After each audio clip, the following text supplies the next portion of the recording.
my background is engineering, and if you know any engineers, we are not people that like to speak in front of people. So forgive me, I'm not, an expert at this. But Brea had asked me to come tell my story. I have been a coach since 2009. I've been doing this for a very long time. I did not skyrocket, the reason I got asked a few times already, why did I start, or why did I become a coach, and really it was to get the discount in Shakeology. I was about to turn 30, and I wanted to have a family. I was ready to, be a mom, but I was really overweight. I didn't like myself. I didn't like my skin. I didn't like the way I looked. I was just in a very dark, very angry person, but for some reason I wanted to be a mom. I don't know why. But all of a sudden I said, oh, being a mom would be great. And then I looked in the mirror and I'm like, why?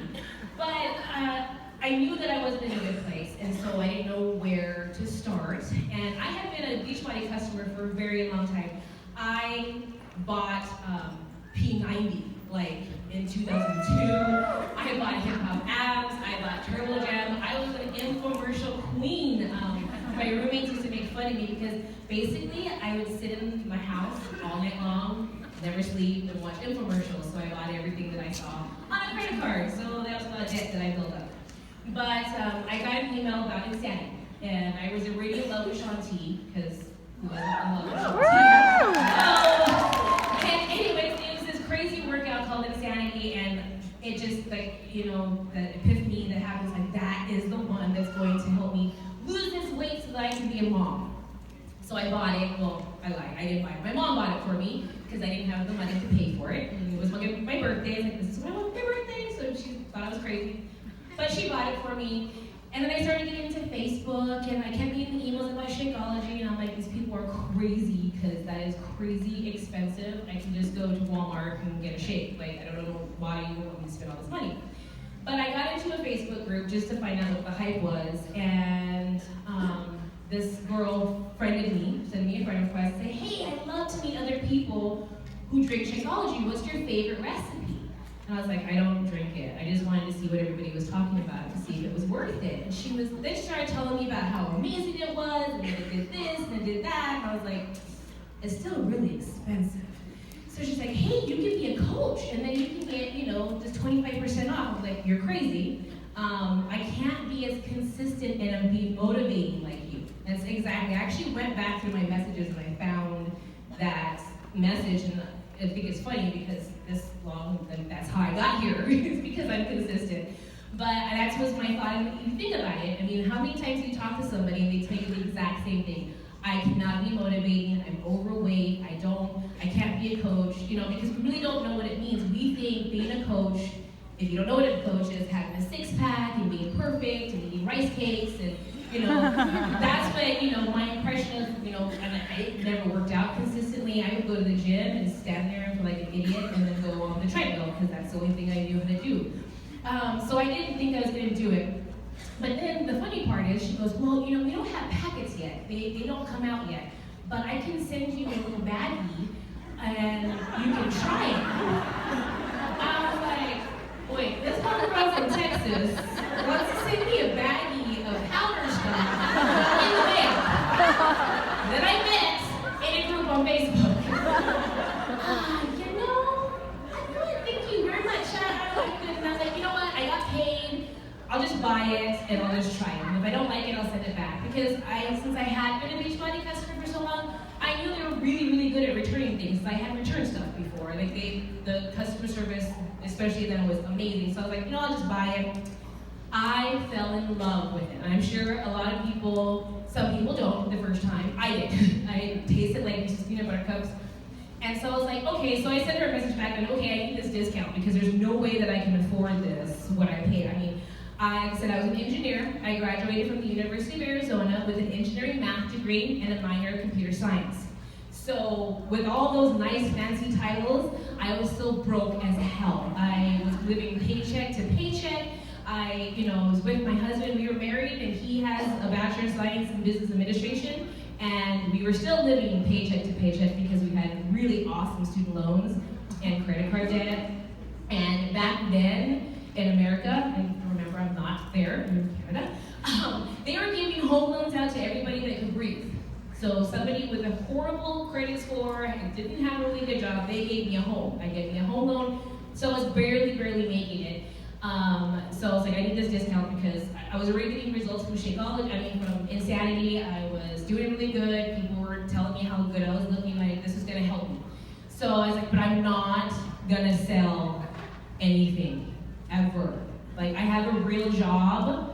I have a real degree. I don't do home parties. I don't like people. So I'm not selling anything, but I want this discount. Can I just do that? Can I just do the discount? She's like, yeah, sure. So it was a Friday afternoon. I had already checked out of work at 3, even though we didn't leave the office till 5. It's what we did on Fridays. And I was like, I'm gonna sign up. I didn't even tell my husband because I wasn't gonna do this as a business. It was just like $40 to sign up so I could get a discount on things I was already using. I got home, I told him, he's like, yeah, whatever, sure. I'm like, I'm not selling anything, I just want the Shakeology, I really like it. So a few weeks later, still struggling, even that discount was like, I don't know how I'm gonna pay for this, even with this discount. I saw Christine Dwyer, and at the time I didn't know who Christine Dwyer was. I didn't know she was my upline, I had no idea what that meant. Standing in a picture with this huge check with a number, I don't even remember what the number was, this was 5 years ago, I don't remember, I have 2 kids, I don't remember much. But it was a really huge number, and I was like, okay, I have a real job and a real degree, and I don't make that in a year. And she made that in a quarter.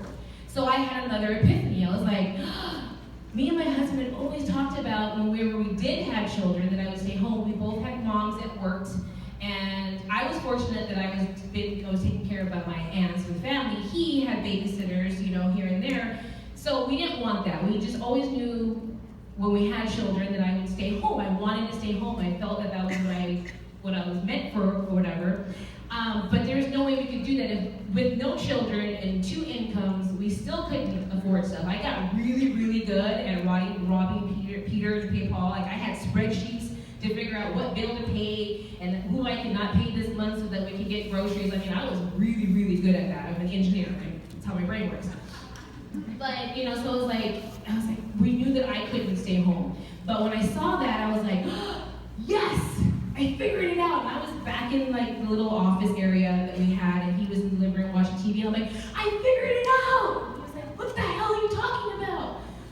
Sometimes I think things in my brain, and then I forget nobody's in my brain. Do you ever have that? Like, you have all this stuff planned out, and you say everything, and everybody's looking at you like, what are you talking about? Like, oh yeah, you weren't in my brain. I do that a lot. So I was like, hey, babe, remember we talked about if we ever had kids, I'd stay home? He's like, yeah. I'm like, I figured it out. I go, look at this lady. I don't know who she is. This blonde lady. She has lots of money. Let's do this. We can do this. He was like, okay. I'm like, but I need your social security number. You're going to be my first coach. We're going to do this together.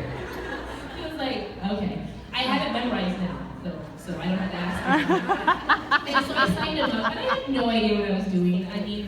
We didn't have the 30-day thing. We didn't have trainings. We had something called a 90-day to diamond, which I tried twice and I never did it. But I just knew this was going to work. I just didn't know exactly how it was going to work. So I was very persistent. And if you ever heard that quote, and I thought about this when I got asked, and there's a quote that really resonated with me because that's really what has gotten me this far, was persistency will get you there, consistency will keep you there. And I wasn't very consistent in the beginning. I was more of a hobby coach, and I was getting paid like a hobby coach. I was here and there. As somebody said earlier, I didn't get on all the team calls. I didn't get on all the accountability calls. For some reason, back then, football was way more important than learning how to earn money, so I would skip calls. But I was very persistent. I knew that this was possible because I was seeing other people doing it. Like, as I started, people that started with me that were consistent, I was just persistent in the beginning, were retiring their husbands, they were making all this money, they were getting their names on, being recognized, and I was still kind of like under the radar, and I kind of liked that. I really did like being under the radar, but I never would do it consistently every week. I would do it when I felt good, not doing it when doesn't feel good, or I had other things that I thought was a priority. But I was very slow, and it was kind of cool. You gave me $40 this day, this week, and maybe $100 another week. But I just kept going. But I had that really good why. right? We all have a reason of why we're doing this. And if you don't have one, you have to figure it out because you're not going to be consistent with this.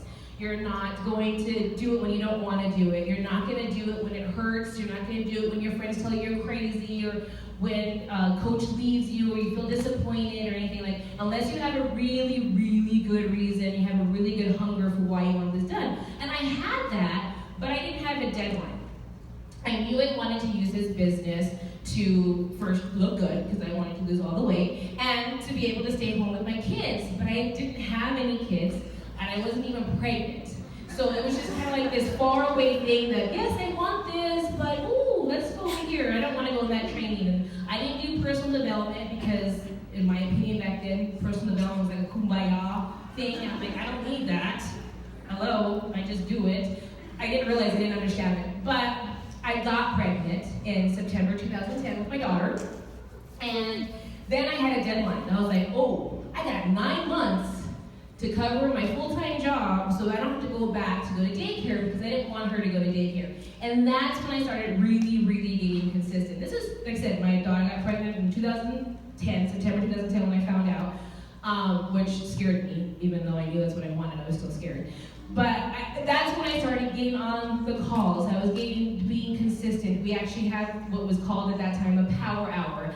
I remember when Mindy Wender introduced that, and I was like, oh, okay, I got something I can do every day. And so I got really, really consistent, and that's when my business started to take off. I've always been persistent. I'd always ask people. I always knew the possibility of what this business could do. Now I had a really, really good reason of why to do it. And I still do it, and Bria was talking about this earlier, keeping your blinders on.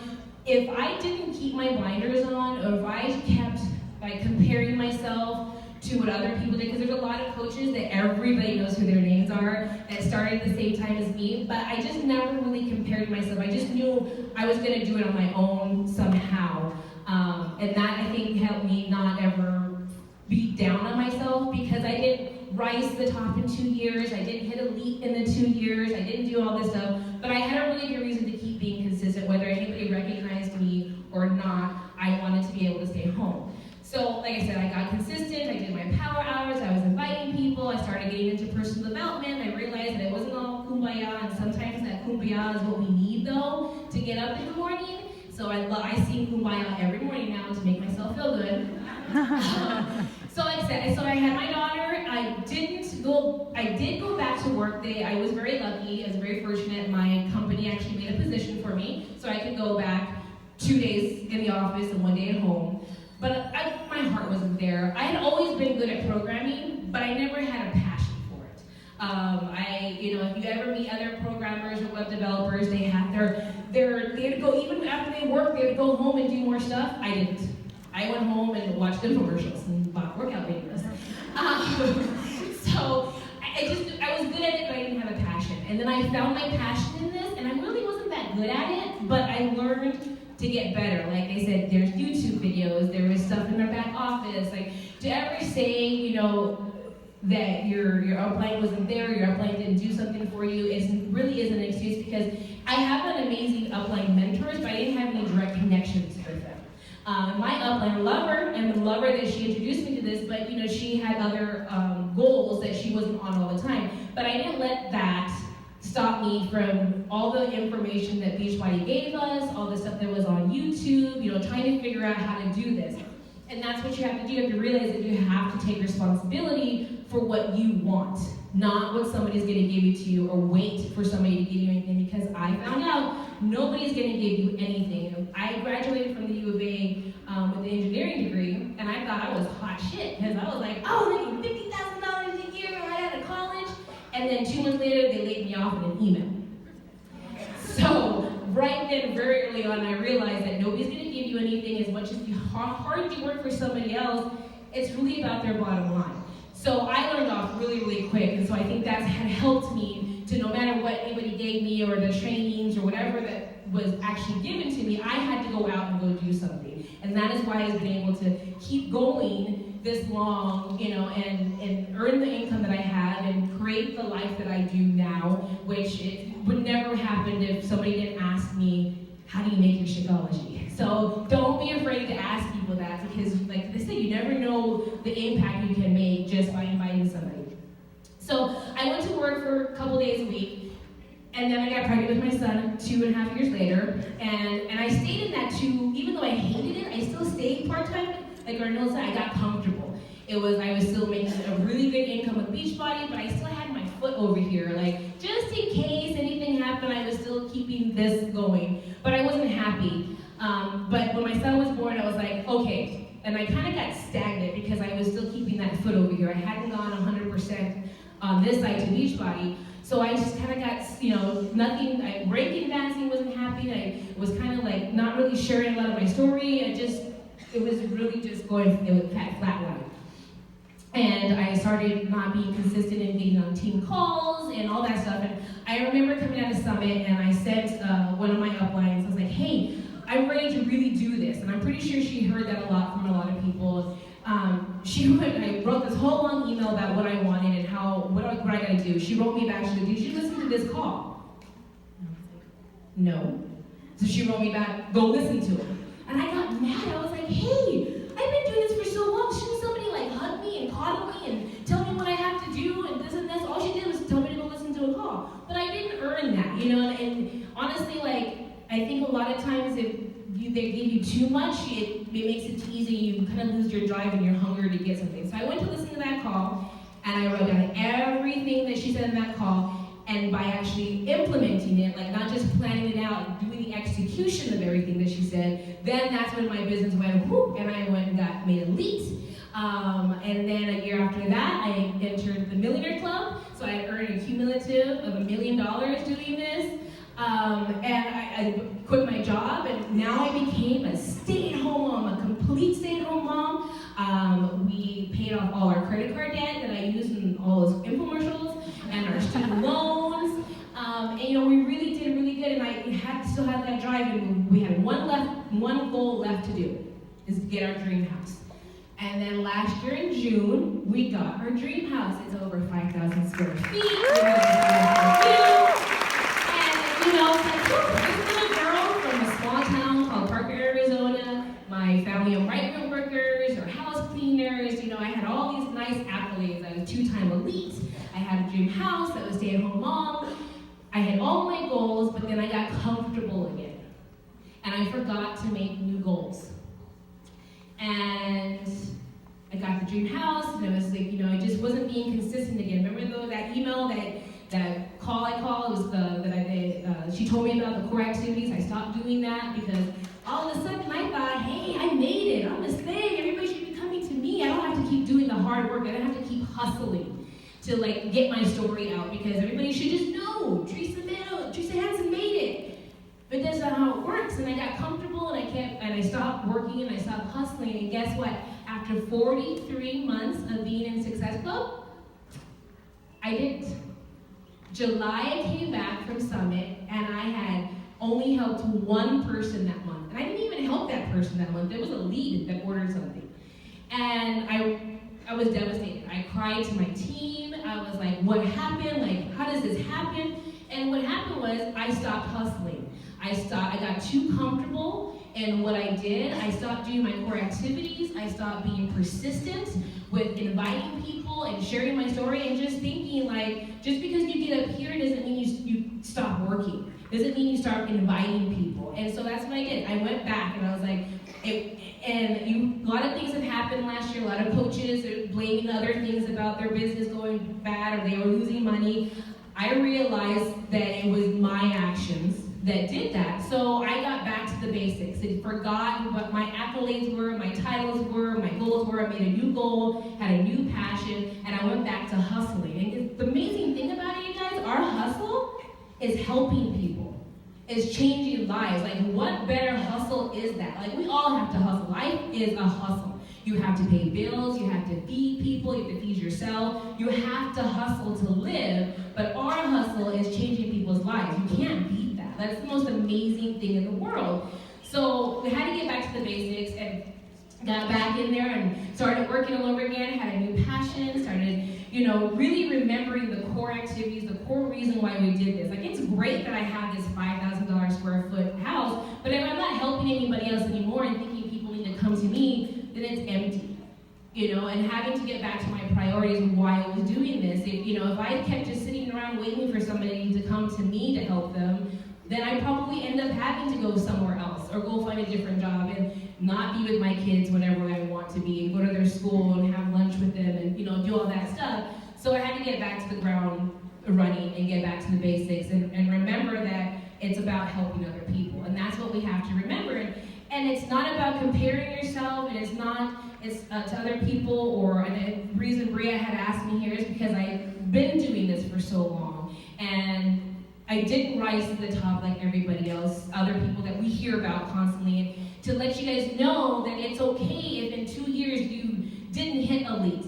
It happens, and that's awesome that it happens, but it's not a common thing, and you're not a failure if you don't do that, or if you didn't hit, 15-star in 3 years. Like, that is crazy. It's awesome that it happens, but it doesn't happen to everybody. You have to remember why you were doing this, and is that really your goal that you want to hit? Is 60 people, 60 Success Club points really that goal? Because you can do it, but then you're, the time and effort to do that, and you're willing to give up that time, or you're trying to do this for more freedom for your children, or for whatever you're doing, you know what I mean? So you have to really remember what your priorities are and why you're doing this, and align your actions with that.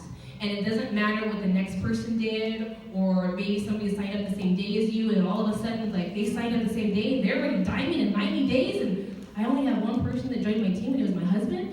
Like, if I thought about that, and if I let that get to me, I wouldn't be here today. I wouldn't have people sending me to Toronto and putting me in a hotel to tell you my story. If I let all of those things that I may have not reached like everybody else, but I kept to why I wanted to do this and what my goals were. I know that it was possible with Beachbody because I saw other people do it, and then I knew after my very first event that they weren't like special. Like in my old line of work, you had to be like a genius to be on stage, like, with programming and all that stuff.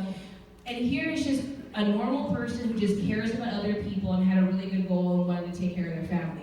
That's what made people successful. They were just normal people doing extraordinary things. I'm like, I can do that, and so can everybody here. You just have to put the effort and make sure that your effort matches your goals and your priorities.